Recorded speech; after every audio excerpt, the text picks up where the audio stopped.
19 মে ইরানে হেলিকপ্টার দুর্ঘটনায় নিহত প্রেসিডেন্ট রাইসির জন্য শোকের মাতমে ঢেকে যায় গোটা Iran.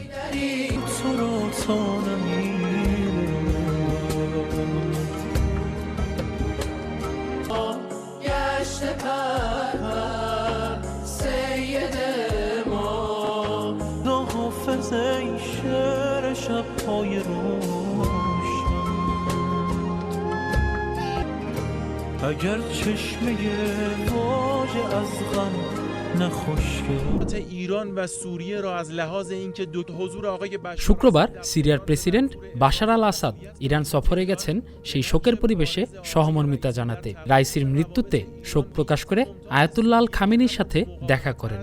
دوران مرحوم و سوریه را از معادلات منطقه حذف کنند اما موفق نشدند و اینک نیز قصد دارند. The death of Iran's president Ibrahim Raisi in a helicopter crash on Sunday is not expected. তবে মধ্যপ্রাচ্য আর সেখানকার রাজনীতির সাথে আবেগের চাইতে পালাবদলের হাওয়ার সাথেই বরং পরিচিত। খামেনি তো দুর্ঘটনার সাথে সাথেই বলে দিয়েছিলেন ইরানের সরকার ব্যবস্থা থাকবে একদম ঠিকঠাক। On all major policies, he leads the military and the powerful Revolutionary Guard. আবার এই ঘটনায় গোটা দুনিয়ায় এমন ষড়যন্ত্র তত্ত্ব এসেছে যে রাইসের মৃত্যুর সাথে জড়িয়ে আছে ইরানের সর্বোচ্চ ক্ষমতায় আসীন সমীকরণ। After the 5-day registration period, the Guardian Council, which oversees elections and legislation, Iran on Thursday started registration of candidates for an early election next month. 19 থেকে 29, 10 দিনের মাথায় বৃহস্পতিবার ইরানে জুন মাসের নির্বাচনের জন্য প্রার্থীদের নিবন্ধন শুরু হয়েছে।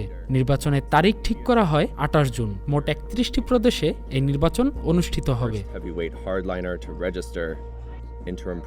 রাষ্ট্রীয় গণমাধ্যমের তথ্য মতে হেভিওয়েট প্রার্থীদের মধ্যে সাইদ জালেলি প্রথম নিবন্ধন করে। এছাড়াও অন্তর্বর্তী সময়কালীন রাষ্ট্রপতি মোহাম্মদ মোকবেরের নামের পাশাপাশি সংসদ স্পিকার আলী লারিজিনির নামও এর মধ্যে উঠে এসেছে। বেশ কিছু নিম্ন মধ্যপন্থী রাজনীতিবিদও এই প্রতিযোগিতায় নামতে পারে। ধারণা করা হচ্ছে নির্বাচনে প্রতিদ্বন্দ্বিতার জন্য প্রায় 20 জন প্রার্থীর নাম আসবে, যদিও প্রতিটি প্রার্থীকে 12 সদস্যের এলিট বডি গার্ডিয়ান কাউন্সিল থেকে ছাড়পত্র পেতে হবে। এই নির্বাচনকে ঘিরে শাসক গোষ্ঠীর মধ্যে রাজনৈতিক বিভাজন প্রকাশ্যে আসার সম্ভাবনা তৈরি হয়েছে। তবে দেশটির সর্বোচ্চ নেতা আয়াতুল্লাহ আল খামেনি এমন পরিস্থিতি কিভাবে নিয়ন্ত্রণ করতে হয় সেটা নিশ্চয়ই এর মাঝে ছক করে ফেলেছেন।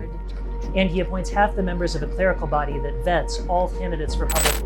Raisi and the Supreme Leader's own son, Mujtaba Khamenei, were widely seen as the main candidates to succeed him. Now that Raisi has passed away, Mujtaba would now be seen as the main candidate, and that raises profound questions for the... যিনি এই নির্বাচনে জয়ী হবেন তিনি হবে ইরানের নবম president. শুভ্র জয়, 1 টাকার খবর।